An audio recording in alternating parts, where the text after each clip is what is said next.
Stop praying. Stop chanting. There is a single physical object that can dismantle the entire Archontic control grid around you instantly. For 1500 years, the organized church tried to burn this secret from history. But tonight, the seal is broken. You aren't just going to learn about this, you are going to create it in 10 minutes tonight before you sleep. Think about it. Why would a distant, all-powerful institution be so terrified of a simple scrap of paper? Because the Archons, the unseen architects of this density, do not fear your faith. They fear your physics. They have spent eons perfecting a broadcast signal of unworthiness, anxiety, and dependency designed to keep your soul in a state of perpetual begging. They want you looking to the heavens, waiting for a savior to descend, because as long as your eyes are fixed on the clouds, you will never notice the divine spark radiating within your own chest. They don't mind your religions. In fact, they built them to serve as your holding cells.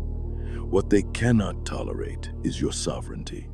What the Gnostics discovered in the shadows of the Egyptian desert was a frequency exploit.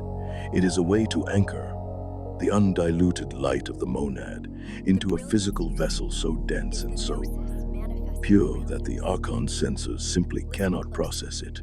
It creates a localized field of truth where their harvesting tools lose their grip and their tethering cords are instantly incinerated. You have been conditioned to believe you are a helpless battery in their machine, but tonight that illusion ends. When you create this anchor, you are not performing a magic trick. You are performing a quantum override. You are notifying the simulation that the player has regained consciousness. This is the moment the prey becomes the light that the predator cannot touch. Listen closely, because the frequency of your freedom is about to be encoded. Forget the holy water. Forget the external rituals. If you want to end the harvest, you must stop being a victim and start being a frequency. But first, we must brutally diagnose the system that has been feeding on you. These are the 5 hidden strategies of the Archons. Part 1. 5 methods of Archon energy theft. To cure the disease, you must brutally diagnose it. The Archons do not attack randomly. They are strategic parasites operating within a specific frequency band, the density of the demiurge. Their objective is singular: to keep your vibration low enough to be harvested.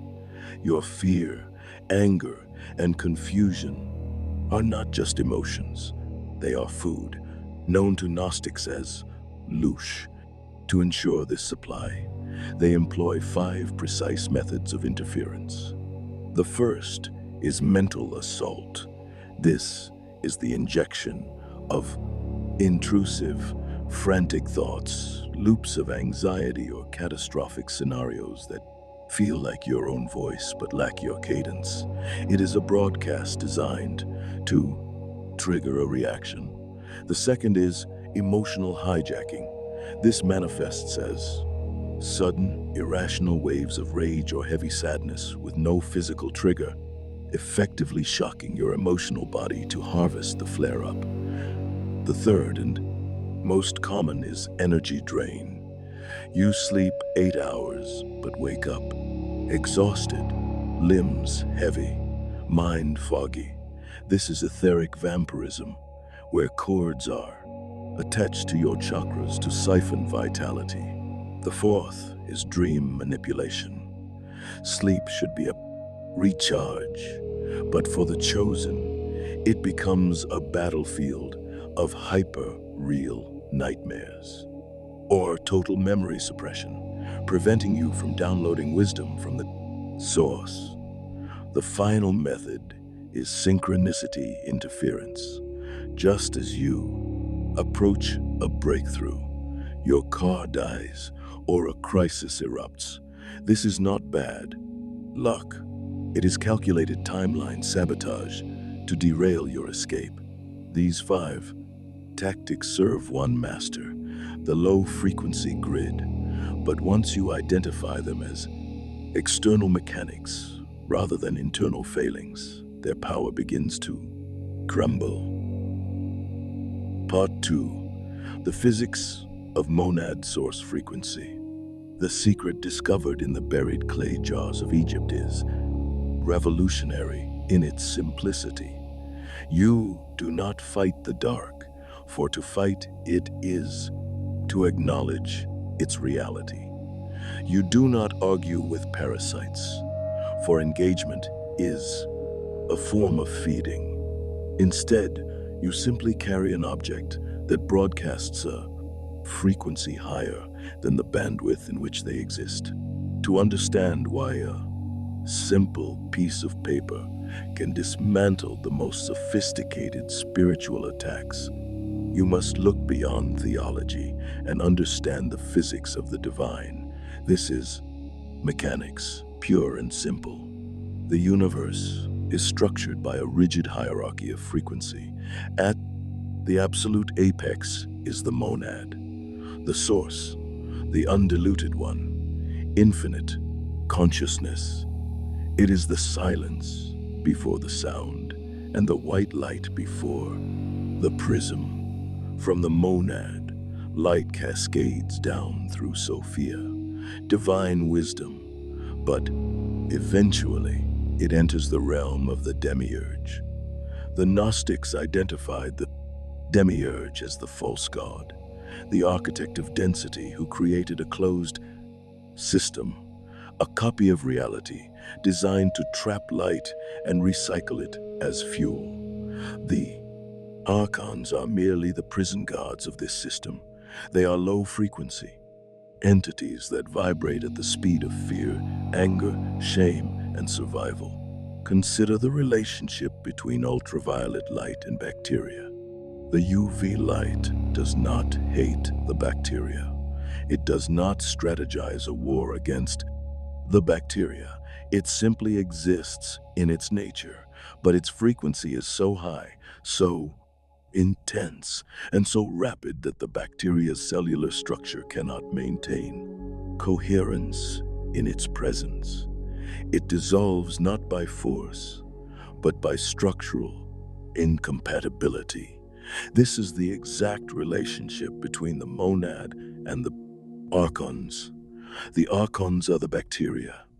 The monad is the ultraviolet light. When you are in your normal, reactive state, stressed by the illusion, distracted by the drama, your frequency drops. You enter their visible spectrum. You become compatible with their reality, and thus you become food. However, when you carry an object that is physically anchored to the monad frequency, you are essentially introducing a localized UV light source into a dark room. You are carrying a shard of the eternal into the temporal simulation. When the Archons try to scan you, they are blinded. They try to attach their etheric hooks to your field, but the vibration of your aura is spinning too fast for the hooks to catch hold. They do not flee because they are polite or afraid. They flee because being in your proximity becomes structurally impossible for their energy bodies. It causes them pain and dissolution. Most modern protection teachings fail because they try to fight the Archons on the Archons level. They tell you to visualize shields, to fight back with swords of light, or to chant in anger. But this is a trap. When you use fear to fight fear, or anger to fight attack, you are still generating the very frequency they feed on. You cannot defeat a shadow by punching it. You Defeat a shadow by turning on a light.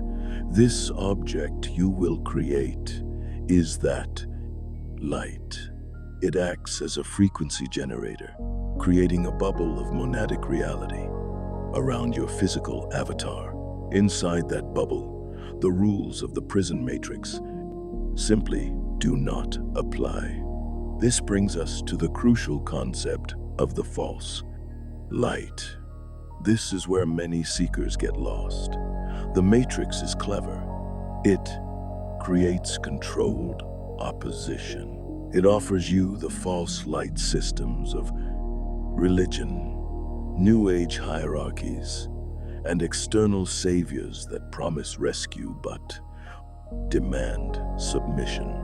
The false light mimics the divine, but operates within the duality of the demiurge.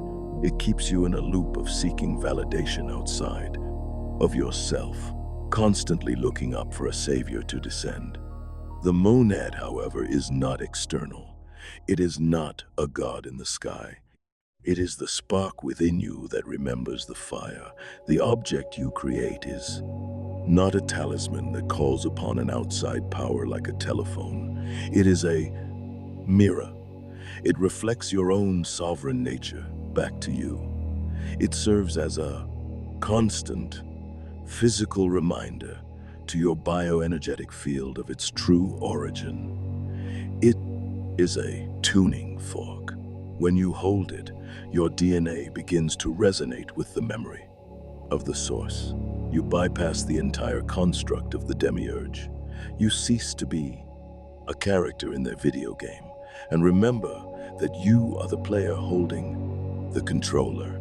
This is why the Gnostics were so brutally hunted. The Empire did not fear their religion, it feared their physics. A human being who understands frequency mechanics cannot be controlled by fear-based narratives. They realize that the physical world is malleable, merely condensed energy. Therefore, a physical object, when charged with the absolute intention of the monad, becomes a bridge between the eternal and the temporal. It acts as a glitch in the simulation code. By anchoring this high frequency into a dense physical object, you are hacking the program. You are rewriting the local code of your environment to say, here, in this space, only truth exists. Part 3. Ritual to create the monad seal. Now, we move from theory to the practical application, the ancient technology itself. This is not a meditation you do in your mind. This is a physical act of creation. You are about to collapse a quantum wave of intention into a physical particle of reality. To do this, you need 10 minutes of absolute, unbroken solitude. You need a piece of clean, blank paper. It must be virgin paper. No lines, no watermarks, no previous scribbles. It must be fresh, because paper acts as a storage medium for energy, and you need a blank slate that holds no prior resonance. You also need a pen with black ink. Why black? Because in the physics of light, black absorbs the full spectrum. It anchors the intention deeply into the physical realm, whereas other colors reflect specific frequencies. The process consists of 3 distinct steps. You must not rush them. Your attention, your focus is the charging mechanism. Without your conscious presence, it is just ink on paper. With your presence, it becomes seal of power. Step 1 is creating the geometric container. Sit in silence, turn off your phone, close the door. Take 3 deep, slow breaths, inhaling through the nose and exhaling through the mouth, centering your awareness in your heart space, the center of your magnetic field. Place the paper before you on a flat surface. With your black pen, draw a circle in the center of the paper. It does not need to be a perfect circle mathematically. Do not use a compass. Draw it with your hand.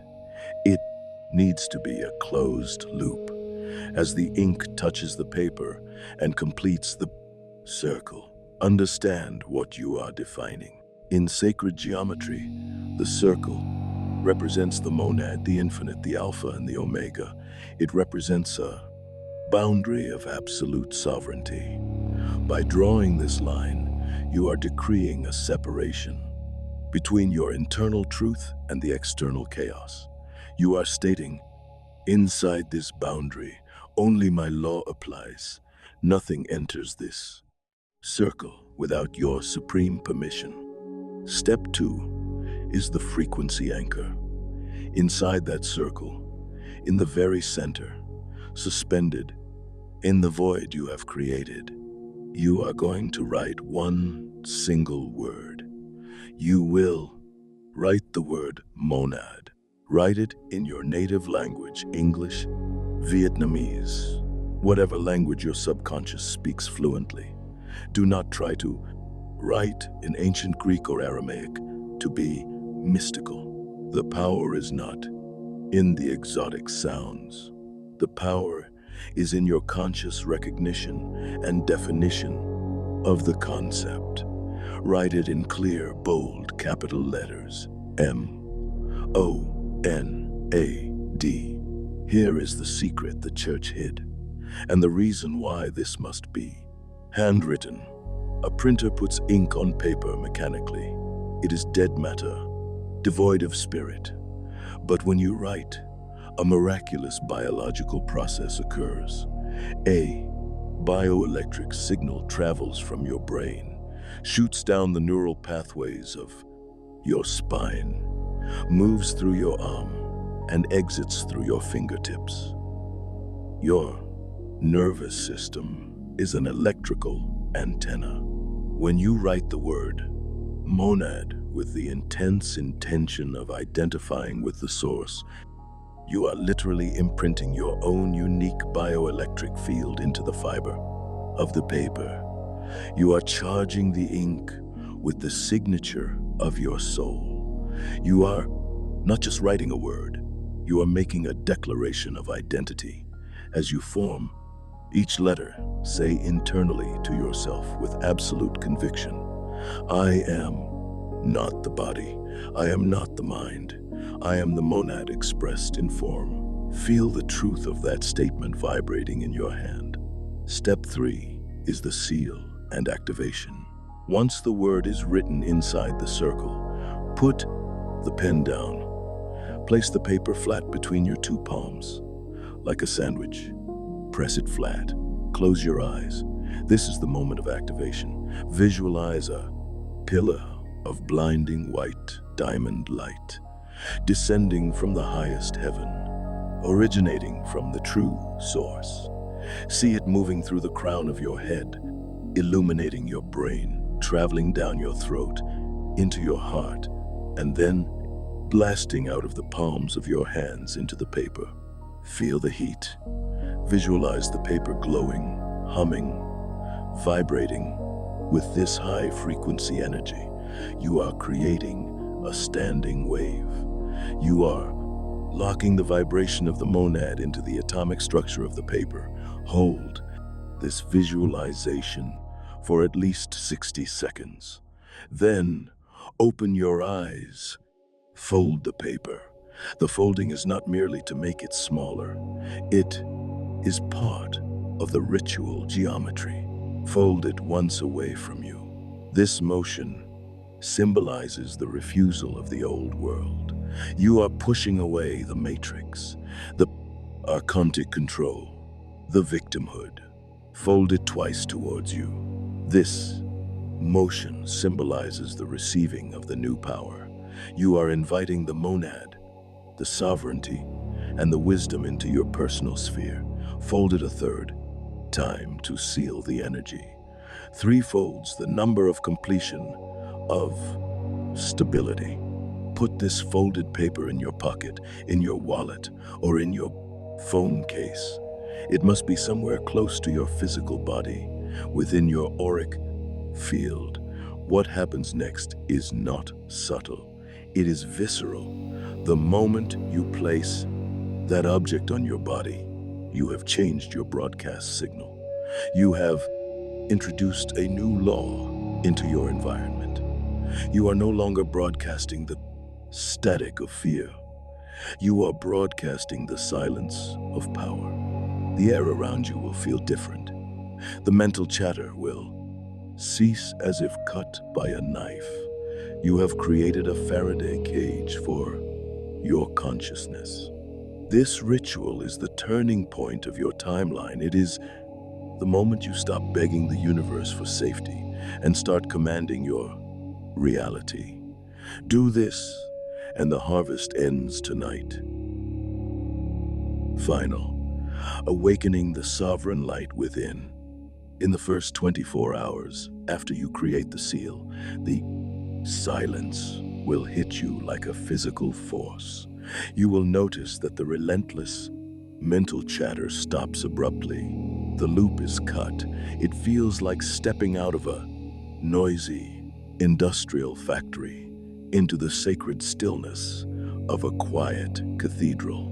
You will try to worry about something that usually paralyzes you, yet you will not be able to locate the emotion. You will think the thought, but the panic will not rise.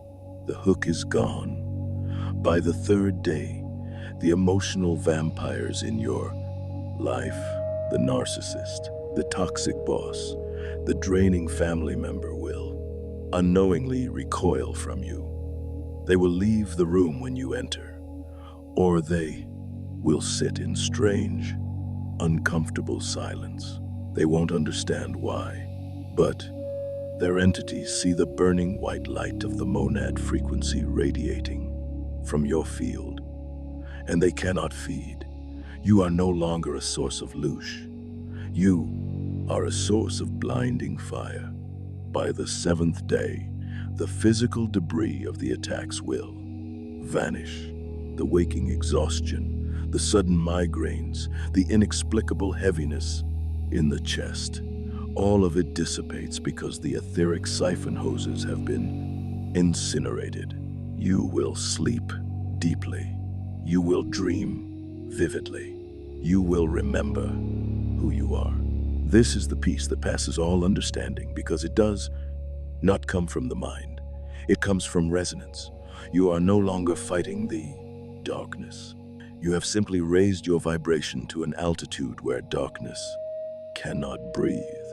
This is why the Gnostics were hunted. The empire did not fear their faith. They feared their freedom. They knew that a human operating at monad frequency cannot be controlled by fear, cannot be seduced by division, and cannot be harvested by the system. If one person does this, they become a sovereign island. But if 100,000 chosen ones create this seal tonight, the entire Archontic harvest farm on this planet begins to starve. This is why Glass Halo exists. We are not just building a channel, we are building a network of transmitters. Every single one of you who resonates with this truth is a shard of the divine mirror. I ask you now to amplify this signal. If you feel the truth of this message in your bones, like this transmission, do not do it for the algorithm. Do it as a digital signal to the field that you are awake, that you are present. Subscribe to Glass Halo and ring the bell, not merely to watch videos, but to remain tethered to this high-frequency stream of remembrance.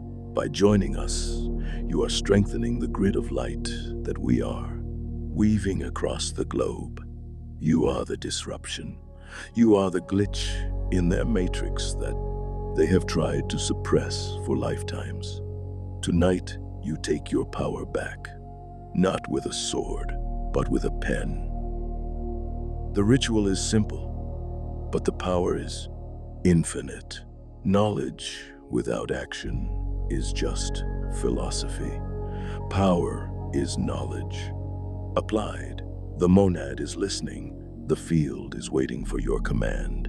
Do not wait for tomorrow. The veil is thin right now.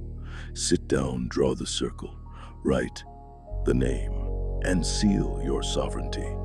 And when it is done, return to this digital altar and leave your mark. Comment the sacred confirmation below. I carry the name. Do not just type it, mean it. Let it be your first decree to the universe. Then, share this video with one other soul you trust, someone who is ready to wake up. We need to wake the lions. The church tried to erase it. The Archons tried to suppress it, but they failed because you are still here. Draw the circle, end the harvest, be the light. It is done.